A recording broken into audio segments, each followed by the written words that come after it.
Hare Ram people, welcome back to our channel. ಈ ವಿಡಿಯೋದ ಮೂಲಕ ನಿಮ್ಮನ್ನೆಲ್ಲ ನಾವು ಲೇಪಾಕ್ಷಿ ಕಡೆಗೆ ಕರ್ಕೊಂಡು ಹೋಗ್ತಾ ಇದ್ದೀವಿ. ಲೇಪಾಕ್ಷಿ ಇಟ್ಸ್ ಅ ಲೇ ಪಕ್ಷಿ ಅಂದರೆ ತೆಲುಗುನಲ್ಲಿ ಲೇ ಪಕ್ಷಿ ಅಂತಂದರೆ ರೈಸ್ ಬೈ ಓ ಬರ್ಡ್ ಅಂದರೆ ಪಕ್ಷಿ ಮೇಲೆ ಏಳು ಅನ್ನೋ ಮೀನಿಂಗ್ ಕೊಡುತ್ತೆ. ಬಟ್ ಇದಿರೋದು ಆಂಧ್ರದಲ್ಲಿ. ಬ್ಯಾಂಗ್ಳೂರ್ ಟು ಲೇಪಾಕ್ಷಿಗೆ ನಿಮಗೆ ಟೋಲ್ ಸಿಗುತ್ತೆ, 2 ಟೋಲ್ ಸಿಗುತ್ತೆ. ಅದು 240 ರುಪೀಸ್ ಆಗುತ್ತೆ. ಹಾಗೆ ಬ್ಯಾಂಗ್ಳೂರ್ ಟು ಲೇಪಾಕ್ಷಿಗೆ 125 ಕಿಲೋಮೀಟರ್ಸ್ ಆಗುತ್ತೆ. ಫಸ್ಟು ನಾವು ಹೋಗಿ ವಿಸಿಟ್ ಮಾಡೋದೇ ಜಟಾಯುವಿನ ಸ್ಟ್ಯಾಚ್ಯೂಗೆ. ನೋಡಿ, ಇದೆ ಜಟಾಯು ಸ್ಟ್ಯಾಚ್ಯೂ. ಜಟಾಯು ಸ್ಟ್ಯಾಚ್ಯೂ ಇಲ್ಲಿ ಯಾಕಿದೆ ಅಂದರೆ ಇದು ರಾಮಾಯಣ ರಿಲೇಟೆಡ್ ಇದೆ.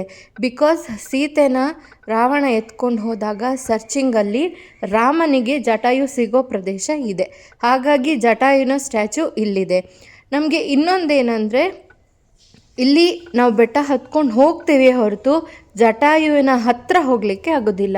ಯಾಕಂದರೆ ಜಟಾಯುವಿನ ಹತ್ರ ಹೋಗಲಿಕ್ಕೆ ಬಿಡೋದಿಲ್ಲ. ಹಾಗೆ ಇಲ್ಲಿ ಮೆಟ್ಲು ಹತ್ಕೊಂಡು ಹೋಗ್ಬೇಕಾದ್ರೆ ನಿಮಗೆ ನಿಮ್ಮ ಕಾರ್ಟೂನ್ ಬಿಡಿಸೋರು ಸಿಗ್ತಾರೆ.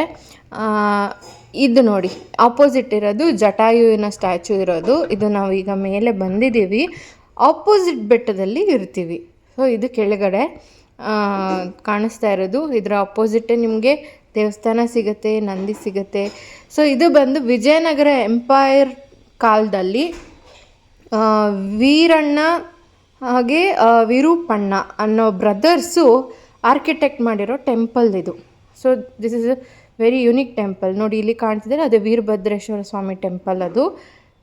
ಹಾಗೆ ಇಲ್ಲಿ ಜಟಾಯು ನೋಡಿ, ಆ ಬೆಟ್ಟ ಬೇರೆ, ಈ ಬೆಟ್ಟ ಬೇರೆ. ಸೊ ಡಿಸ್ಟೆನ್ಸಲ್ಲಿ ನೋಡಬೇಕು. ಅಲ್ಲಿ ಬೋರ್ಡ್ ಹಾಕಿದ್ದಾರೆ, ಜಟಾಯುನ ಅನುಮತಿ ಇಲ್ಲ, ಎಲ್ಲರೂ ಅಲ್ಲೋಗಿ ವಿಸಿಟ್ ಮಾಡೋಕ್ಕೆ ಅಂತೆಲ್ಲ ಹಾಕಿದ್ದಾರೆ. ಹಾಗಾಗಿ ದೂರದಿಂದನೇ ಜಟಾಯುನ ನೋಡಿಕೊಂಡು ಫೋಟೋಸ್ ತೊಗೊಂಡು ಬರ್ಬೋದು. ಮೇಲೆ ಹೋದರೆ ಸಿಕ್ಕಾಪಟ್ಟೆ ಗಾಳಿ. ನೋಡಿ ಬಿಸಿಲು ಹೇಗಿದೆ ಅಂತ ಈ ಟೈಮಲ್ಲೂ ಕೂಡ. ಹಾಗೆ ನಿಮಗೆ ನಂದಿನ ನೋಡಲಿಕ್ಕೆ ಸಿಗತ್ತೆ. ಈ ನಂದಿನ ಒಂದೇ ಸ್ಟೋನಲ್ಲಿ ಕೆತ್ತನೆ ಮಾಡಿರುವಂಥ ನಂದಿ, ಅದು ವಿಜಯನಗರ ಎಂಪೈರಲ್ಲಿ ತುಂಬ ಚೆನ್ನಾಗಿದೆ. ಬಿಗ್ ನಂದಿ, ಅದನ್ನು ನೋಡ್ಕೊಬರ್ಬೋದು. ಈಗ ನಾವು ಲೇಪಾಕ್ಷಿ ಟೆಂಪಲ್ಗೆ ಎಂಟ್ರೆನ್ಸಲ್ಲಿದ್ದೀವಿ. ಹಾಗೆ ನಿಮಗೆ ಕಾರ್ ಪಾರ್ಕಿಂಗ್ ಚಾರ್ಜ್ 80 ರುಪೀಸ್ ಇದೆ. ಹಾಗೆ ಜಟಾಯು ವಿಸಿಟ್ ಮಾಡೋಕ್ಕೆ ನಿಮಗೆ 10 ರುಪೀಸ್ ಈಚ್ ಬೀಳುತ್ತೆ ಟಿಕೆಟ್ ಎಂಟ್ರಿ. ಸೊ ಇಲ್ಲಿ ಮೇಯ್ನ್ ದೇವ್ರು ಬಂದರು ವೀರಭದ್ರೇಶ್ವರ ಸ್ವಾಮಿ. ಇಲ್ಲಿ ನಾವು ಎಂಟ್ರೆನ್ಸಿಗೆ ಹೋಗ್ತಾ ಇದ್ದೀವಿ. Full stone architecture. ಇಲ್ಲಿ ಏನಂದರೆ ಒಂದೇ ಒಂದು ವಿಸ್ಮಯ, ವಿಚಿತ್ರ ಎಲ್ಲ ಇದೆ. ಯಾಕೆ ಅಂದರೆ ಒಂದೇ ಒಂದು ಹ್ಯಾಂಗಿಂಗ್ ಪಿಲ್ಲರ್ ಇದೆ. ನೀವು ಕೇಳಿರ್ಬೋದು, ಕೇಳ್ದಿರನೂ ಇರ್ಬೋದು. ಹ್ಯಾಂಗಿಂಗ್ ಪಿಲ್ಲರ್ ಅಂತ ಒಂದಿದೆ, ಅದನ್ನು ತೋರಿಸ್ತೀನಿ ನೋಡಿ. ಒಂದೊಂದು ಆರ್ಕಿಟೆಕ್ಟ್ ಮಾತ್ರ ಸೂಪರಾಗಿದೆ. ಎಲ್ಲ ಕಡೆ ಬಿಸಿಲು, ಇಲ್ಲೊಂದೇ ಫುಲ್ ತಣ್ಣಗೆ ಇತ್ತು. ಒಳಗಡೆ ದೇವ್ರದ್ದು ವಿಡಿಯೋ ಫೋಟೋಸ್ ಮಾಡಲಿಕ್ಕೆ ಬಿಡೋದಿಲ್ಲ. ಅಲ್ಲಿ ಪಾರ್ವತಿ, ಈಶ್ವರ, ಗಣಪತಿ, ದುರ್ಗಾದೇವಿ ಎಲ್ಲ ದೇವರುಗಳು ಇದ್ದಾರೆ. ತುಂಬ ಚೆನ್ನಾಗಿದೆ, ನೋಡ್ಕೊಂಡು ಬರ್ಬೋದು. ಫ್ಯಾಮಿಲಿ ಆ್ಯಂಡ್ ಫ್ರೆಂಡ್ಸ್ ಜೊತೆ ಕೂಡ ನೀವು ಹೋಗಿ ಬರ್ಬೋದು. ಯಾರಿಗೂ ಇಲ್ಲಿ ಬೋರ್ ಆಗೋದಿಲ್ಲ. ಬಿಸಿಲಿದ್ದ ಕಾರಣ ಸ್ವಲ್ಪ ಬ್ಲ್ಯಾಕ್ ಆಗಿ ಬಂದಿದೆ ವಿಡಿಯೋಗಳು. ಸೊ ಈ ಥರ ಒಂದೊಂದು ಆರ್ಕಿಟೆಕ್ಟ್ ಮೂಲಕನೂ ನೀವು ಫೋಟೋಸ್ ತೊಗೊಳ್ಬೋದು. ಒಂದೊಂದು ದೇವ್ರ ಕೆತ್ತನೆನೂ ಮಾಡಿದ್ದಾರೆ. ತುಂಬ ಚೆನ್ನಾಗಿದೆ. ಹಿಸ್ಟಾರಿಕಲ್ ಪ್ಲೇಸ್ ಅಂತ ಹೇಳ್ಬೋದು. ಇದೇ ನೋಡಿ ಹ್ಯಾಂಗಿಂಗ್ ಪಿಲ್ಲರ್. ಇದು ಏನಂದರೆ ಫ್ಲೋಟಿಂಗ್ ಪಿಲ್ಲರ್ ಅಂತಲೂ ಹೇಳ್ಬೋದು. ಇದು ಕೆಳಗಡೆ ಇರೋ ಸ್ಟೋನ್ಗೆ ಅಟ್ಯಾಚ್ ಆಗಿ ಇಲ್ಲ. ನೋಡಿ, ಈ ಥರ ಓಪನ್ ಇದೆ. ಯಾಕೆ ಇದು ಓಪನ್ ಇದೆ ಅಂದರೆ ಇದು ಕಟ್ಟಾದಮೇಲೆ ಬ್ರಿಟಿಷರು ದಾಳಿ ಮಾಡಿರೋದು. ಆದರೆ ಆ ಪಿಲ್ಲರ್ ಬಿದ್ದೋಗಿಲ್ಲ. ಇಲ್ಲಿ ಅದಕ್ಕೆ ಕರ್ಚೀಫ್ ಹಾಕಿ ತೋರಿಸ್ಕೊಡ್ತಾರೆ ಗೈಡನ್ನ ಕೂಡ ನೀವು ಕರ್ಕೊಂಡು ಹೋಗ್ಬೋದು. ಇಲ್ಲಿ ನೋಡಿ, ಅಲ್ಲಿ ಮಾತ್ರ ಅಟ್ಯಾಚ್ ಆಗಿದೆ, ಅಲ್ಲಿಂದ ಹೊರಗೆ ಬರೋಕ್ಕಾಗಲ್ಲ. ಅದಷ್ಟೇ ಹಿಡ್ಕೊಂಡಿರೋದು ಪಿಲ್ಲರ್ ಭೂಮಿಗೆ. ಅಂದರೆ ಇದೇ ಮೇನ್ ಅಟ್ರಾಕ್ಷನ್ ಈ ಟೆಂಪಲಲ್ಲಿ. ಸೊ ನೋಡಿ, ಗೈಡೇ ತೋರಿಸ್ತಿದ್ದಾರೆ. ವಾಪಸ್ಸು ನೀವು ಹ್ಯಾಂಕಿನ ತಗೊಳ್ಬೋದು. ಆ ಥರ ನೋಡಿ, ಇಲ್ಲಿ ಏನೂ ಹಿಡ್ಕೊಂಡಿಲ್ಲ. ಸೊ ಇದೇ ಕಂಬ, ಯೂನಿಕ್ ಕಂಬ. ಸೊ ಹ್ಯಾಂಗಿಂಗ್ ಪಿಲ್ಲರ್ ಅಂತಾರೆ. ಮೇಲೇನೂ ಅಷ್ಟೇ ರಾಮಾಯಣ ಮಹಾಭಾರತದ ಕೆತ್ತನೆ ಎಲ್ಲ ಮಾಡಿದ್ದಾರೆ. ಈಗ ನಾವು ಫೇಮಸ್ ಫೋಟೋಗ್ರಾಫರ್ ಆಗುವಂಥ ಜಾಗಕ್ಕೆ ಹೋಗ್ತಾಯಿದ್ದೀವಿ. ಹಾಗೆ ಈ ಟೆಂಪಲ್ ತುಂಬ ದೊಡ್ಡ ಜಾಗದಲ್ಲಿದೆ, ತುಂಬ ಸ್ಪೇಸ್ ಇದೆ, ಸುಮಾರು ಒಳಗಡೆ ತಿರುಗಬೇಕಾಗತ್ತೆ. ನೋಡಿ ಎಲ್ಲ ಕಡೆ ಕಂಬದಲ್ಲೂ ಒಂದೊಂದು ರೀತಿಯ ಆರ್ಕಿಟೆಕ್ಟ್ ಮಾಡಿದ್ದಾರೆ, ಅಂದರೆ ಒಂದೊಂದು ರೀತಿಯ ಕೆತ್ತನೆಗಳನ್ನ ಮಾಡಿದ್ದಾರೆ. ನೋಡಿ ಇದೇ ಮೇನ್ ಅಟ್ರ್ಯಾಕ್ಷನ್. ಇನ್ನೊಂದು ಫೋಟೋಗ್ರಫಿಡ್ ಪ್ಲೇಸು, ದೊಡ್ಡ ಈಶ್ವರಲಿಂಗ, ಅದಕ್ಕೆ ನಾಗರ ಕಾವಲಿರುವಂಥದ್ದು. ಸೊ ಇಲ್ಲಿ ಎಲ್ಲರೂ ಫೋಟೋಸ್ ತಗೊಳ್ತಾ ಇರ್ತಾರೆ. ಇದು ಆ ಕಡೆನೂ ಜಾಗ ಇದೆ. ಸೊ ಈ ಈ ಗುಡ್ಡ ಏನಿದೆ ಈ ಕಲ್ಲಲ್ಲಿ ಕೂಡ ಕೆತ್ತನೆಗಳನ್ನ ಮಾಡಿದ್ದಾರೆ. ಇಲ್ಲಿ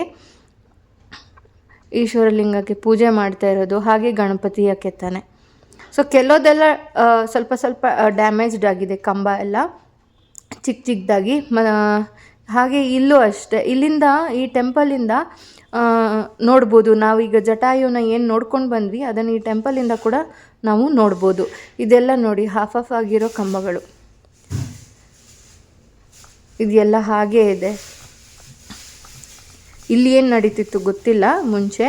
ನಾವು ಆ್ಯಕ್ಚುಲಿ ಗೈಡ್ನ ಹೈಯರ್ ಮಾಡಿರಲಿಲ್ಲ. ಅಲ್ಲಿ ಇರ್ತಾರೆ, ಗೈಡ್ ಸಿಗ್ತಾರೆ. ನಿಮಗೆ ಗೈಡ್ ಅವಶ್ಯಕತೆ ಇದ್ದರೆ ಗೈಡ್ನ ಕರ್ಕೊಂಡು ಹೋಗ್ಬೋದು. ನೋಡಿ ಈ ಥರ ಎಲ್ಲ ಕೆತ್ತನೆಗಳು ತುಂಬ ಚೆನ್ನಾಗಿದೆ. ಹಾಗೆ ಇಲ್ಲಿ ಇನ್ನೊಂದು ಈಶ್ವರಲಿಂಗ ಕೂಡ ಇದೆ.